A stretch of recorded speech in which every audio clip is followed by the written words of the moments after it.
by De Bruyne. Still pushing and probing off this next stage in the game.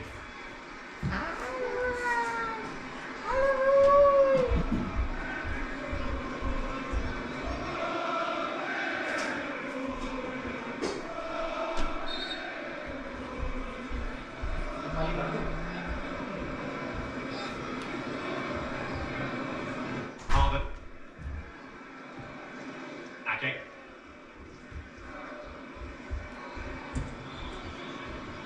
Llorente clears, just about. And it was given away by Mark Rocker. Rodri. Okay. Go back. Go back. Go back.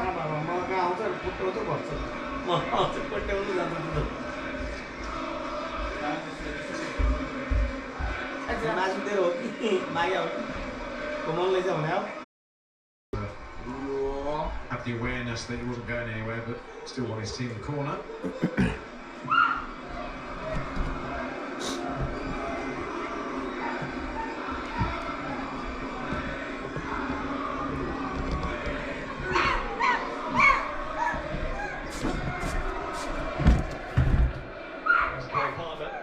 Who's next in line to come off the bench for Manchester City.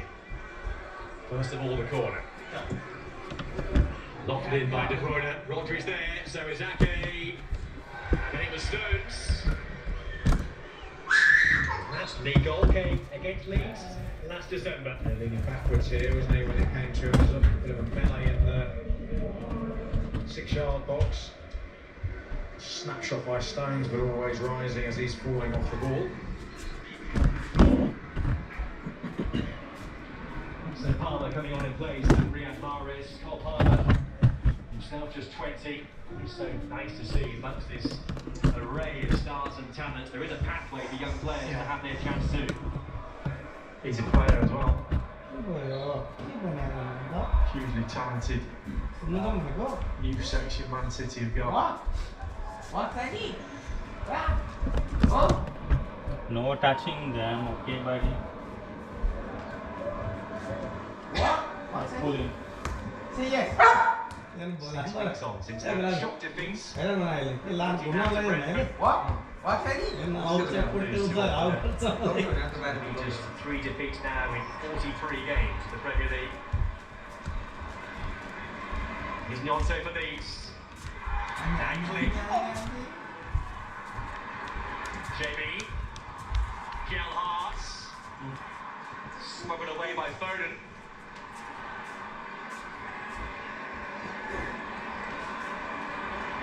Greenwood. Into throw-in for his City.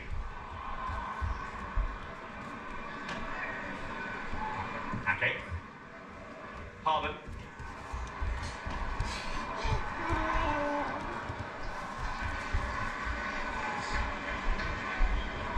City had 16 players away in the World Cup, more than any other team in this country, and one still to return. Alvarez, who was outstanding for Argentina. We may see him feature over the New Year weekend. City stopped passing in Buenos Aires. Alvarez is on.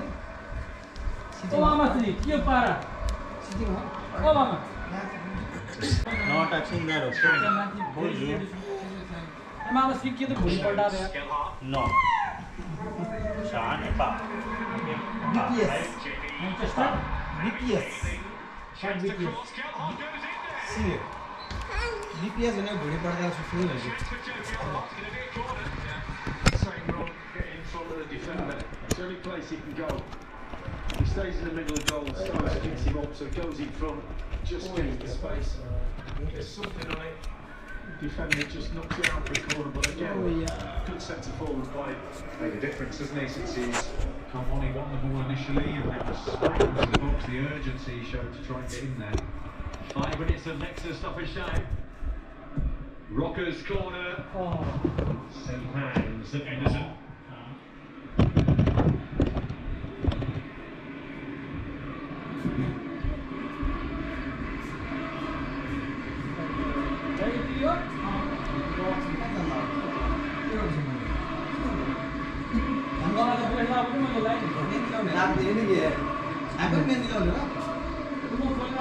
De Bruyne.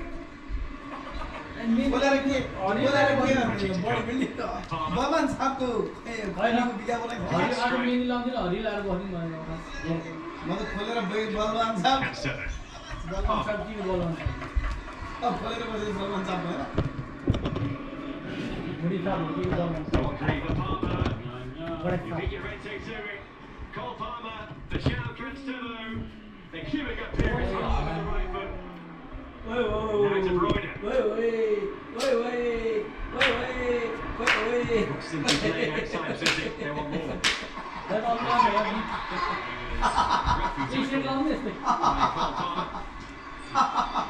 It's a booking for the youngster. The ref can't keep his card in his pocket. Thought he forgot it in the first half. Oh, no, he will change his channel. Remotes cannot. Moving the ball that quickly. These players couldn't get near them. Every time somebody tried to engage, the ball had already gone.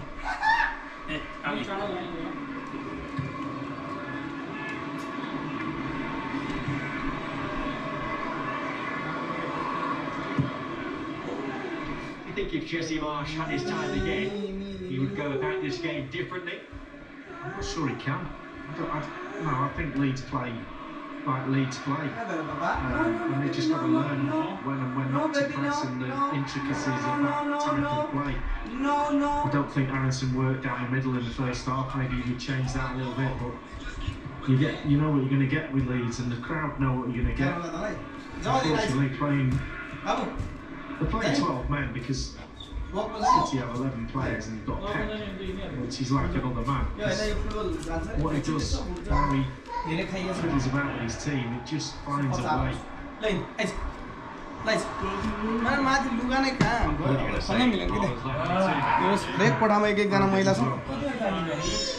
So now 13. City. He's one of them players when he's not really been in the game that much and could have had 5 goals, as you said. I think what I'd like to see Leeds do is play more like they've played in this last 30 minutes. Just a little bit more calmness about the way they play. And obviously, as we've said, it's not part of their blueprint, is it? It's not what Jesse does, it's not how the team are programmed. But if they can just find that calmness, keep the ball a little bit better, not rush to get it forward so early, get up the pitch. And obviously they're playing against an exceptional team dominating in every area, but they need to give themselves a bit more of a chance, I think, when they have possession. Jonte.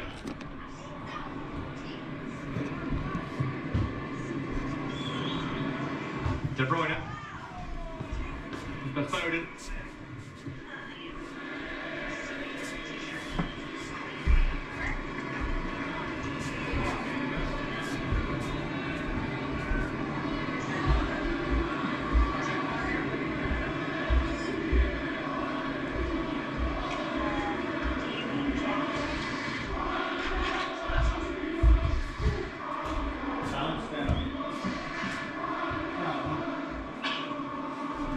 Is the name of Pep Guardiola being chanted by those City fans who would have been overjoyed by the news of that new contract, and overjoyed this evening because City return to action with 3 points after a 3-1 win in a fixture which could have been very awkward for the reigning champions. They made their breakthrough right on half-time. Rodri scoring his first goal of the campaign. Then this man had his say. 2 goals for Erling Haaland. Back to his roots tonight, a very special night for him. Back in the place of his birth.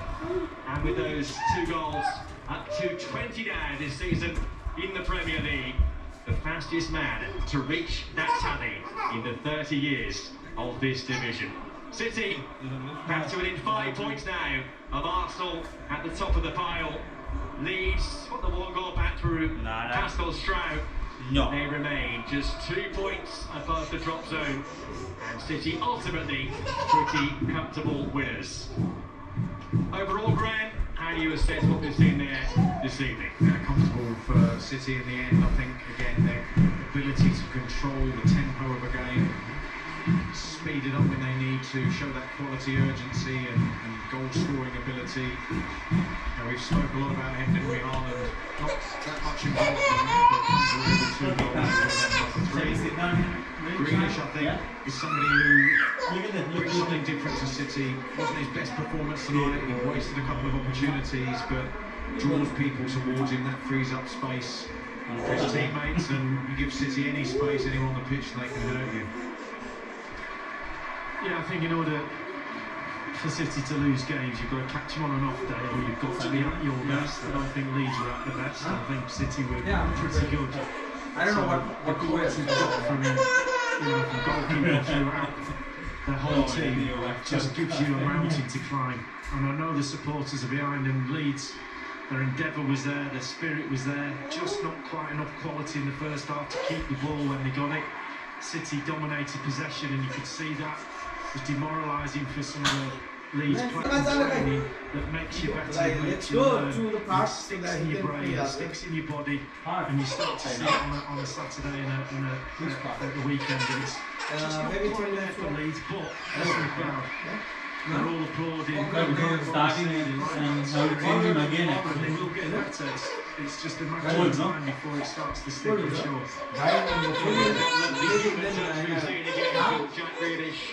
He started to shoot without going found there. Games like this, well determined Leeds think this deal's because someone again the weekend to Newcastle. But games like this will determine the fate of City. You get the champions, I think have to play like this to win games. Otherwise, it's yeah, you've got to hit above Arsenal, yeah. He is for now. And they can go to within 2 points of Arsenal if they win their next game, City. On New Year's Eve to Everton. And then before Arsenal play later on New Year's Eve. But this evening belongs to Pep Guardiola's Manchester City. And Rebecca, City showed their prowess once again with 2 goals on Harbour and winning by 3 goals to 1. Thanks to Joe Spate, Graham Lasso and Lee Dixon. More from them shortly. Still to come over the course of the festive fixtures. This coming Friday, 2:30, we're on air ahead of West Ham against Brentford. There's also Liverpool against Leicester City. Then it is New Year's Eve, would you believe? 7 o'clock on Saturday morning on USA Network. The game is Wolves against Manchester United. 4 games in that 10 Eastern window. Newcastle United against Leeds is on USA. Bournemouth Palace, Fulham Southampton, Manchester City against Everton is on Peacock. Brighton Arsenal is on NBC at 12:30 Eastern. Goalzone is, of course, after all of that. New Year's Day, 8 o'clock, we're on air. Tottenham Villa, Nottingham Forest, Chelsea are your 2 games on Peacock. And then on Monday, January the 2nd, Brentford against Liverpool kicks off at 12:30 Eastern. Not finished yet. Tuesday, January the 3rd, Arsenal against Newcastle. Wednesday, January the 4th, Crystal Palace against Tottenham. Interesting underdog in that one, especially after Palace lost a couple of players to a red card on Boxing Day. Then January the 5th, the final day of your festive fixtures. Chelsea against Manchester City is live on Peacock from 2 p.m. with a full hour's build-up to kick off from Stamford Bridge. Pulisic really getting that starting lineup against Erling Haaland's Manchester City, who are back in action now. Quickly, congrats to Deb T, who predicted all 6 featured matches correctly and won $50,000 in this week's Premier League Pick-up contest. Bit of a nervy final few minutes out of road for them, but the jackpot prize has been won. Again, can be done. You could be next. Download the NBC Sports Predictor app. Join the next contest, which begins in just 3 days with these games: Newcastle Leeds, Bournemouth Palace, Man City Everton, Brighton against Arsenal, and 2 more games as part of this: Tottenham against Aston Villa and Nottingham Forest against Chelsea. We have re-established our pitchside desk. I'm Rebecca Lowe, Tim Howard, Robbie Earl, Robbie Mustoe alongside me. Robbie Earl, let me come to you first. How comfortable a win was that for City? Well, the days, Rebecca, when we purr over City with their quality, with their passing, with their possession. I didn't think today was one of those days. I thought it was a different trait. I thought, yes, they had plenty of the ball, but I thought their hunger their drive and their desire, often to win the ball back, often to get forward, got them through in the end. And it's a brilliant trait for a team that's won as much as Manchester City. They never really come here and you think, oh, they're champions, they're just going to play. There's always a drive and a hunger that sets them apart. Tim, of course, it's different opponents, but we saw Arsenal 2 days ago, who are going for the title, top of the league, by 5 points from Manchester City. Saw City tonight. Compare and contrast? Well, I feel like at the moment, Arsenal just have everything going for them. I love Robbie Russell's word grooved. Everything just looks very simple. Tonight was a bit of a grind, as Robbie Earl said, for City. They found a way to do that. I still really like Arsenal this season. There's something magical about them. Now, there will be some difficulties along the way, and City are obviously worthy champions, and we'll push them, but I do really like Arsenal. Rob, City tonight, what do you think? Yeah, you know, it's similar to what my friend Robbie here is saying about the attitude and application. That's a difficult environment tonight. We're here, it's cold, it's winds kind of swirling around a little bit. There's a little bit of wetness in the surface. I mean, the atmosphere is really good atmosphere here. Like, you know, everybody sings all around the stadium. It's kind of old school. It's a good atmosphere, and just the precision of their passing in the difficult circumstances. I thought Leeds in the first half frustrated them a little bit, but they've been there before. They've seen it all before, and Pep's got a way for everything to find a way through. So, yeah, just an impressive Man City. They play like champions. Yeah, we can criticise them a little bit with the game. Brentford, they lost before the break, but right back at it in a difficult situation. Really good. I want to pick out a couple of players. We talked about one before the game. Rico Lewis, apparently a fullback, also a central midfielder, as Pep does. Probably first Premier League game. Apparently this is the area Leeds might give him a problem. I mean, wow. Pep Guardiola doesn't throw Premier League appearances around. If he picks this young man at 18 years old, it's because he can handle it. And Lee and Graham are upstairs, 2 brilliant fullbacks in their day, were purring over his performance. Rebecca, he's confident, he's brave on the ball, he understands, he's got the confidence of his teammates. When he asks for the ball, they give it him. And that's a credit to the academy. And Manchester City don't get enough credit for that. We get credit for all the big money they spend and, you know, the war chest, but they've developed some local talent who are coming through, having an influence on the first team. Before the game, we talked about Jack Grealish, and at half-time we talked about him as well. He was very involved in this game. Was it a step forward for him tonight? It was because, here's the thing, he gets kicked more than any Premier League player I've ever seen, and it's easy to be on the ground and pout and moan and sulk, but he got up, he got the bit between his teeth, and he was very influential in that second half, particularly for the 2 goals. So I think it was a step in the right direction, absolutely. We're hoping to get some players, some managers joining us here. If you've seen the show over the last couple of days, you'll see that's what normally happens in our post-game show. So fingers crossed. We've asked for the likes of Erling Haaland and Jack Grealish and Pep Guardiola, so fingers crossed. Talking of which, Erling Haaland, Robbie Musto, 20 goals. Robbie Earl joked about it before the game. You know, could he get to 20-goal mark after tonight? And he's done exactly that, and he overtook his dad. I think Joe said in commentary, in Premier League goals, Erling 20 and 14, Alpha Inga 18 in 181 different positions on the pitch, of course. Yep. Seeing him live, your thoughts?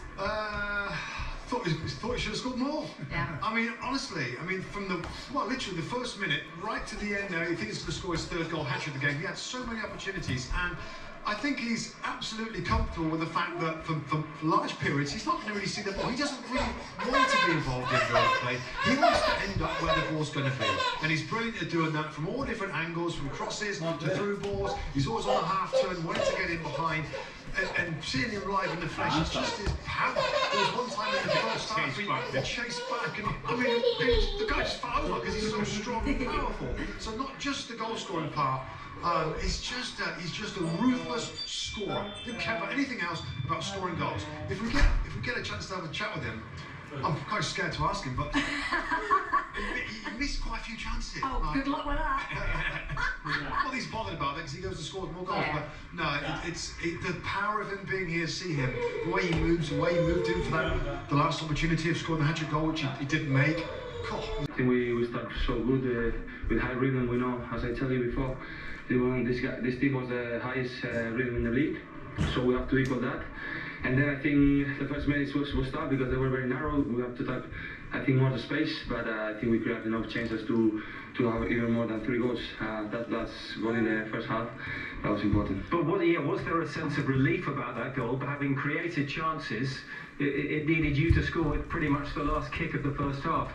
Yeah, it was important. It was like, you know, how do you say in English, these goals that make pain in the rivals in the last minute of the first half. I think we deserve to be on top, but you have to score. That's the main rule of football. I think we create 3 or 4 chances in the first game, first half, sorry, but we missed it. And we have to be focused in scoring goals. That's the most important. I think one very relieved man when you scored was Jack Grealish. He'd missed a couple of chances, but then there he is in the second half with 2 assists. How do you sum up Jack's part in the win? Well, I think we demand him a lot, of course, because the quality of the player he is. We demand him goals, assists, everything. That's why we push him until the end. And today, he was great. He missed a few chances that he knows he has to score, but then he helps the team with 2 assists. And what can you say about Erling Haaland? 14 games he's played, 20 goals already. Incredible. No, he's this kind of player that is touched with a finger. Different class, world class, 22 years old. So, Uh-oh.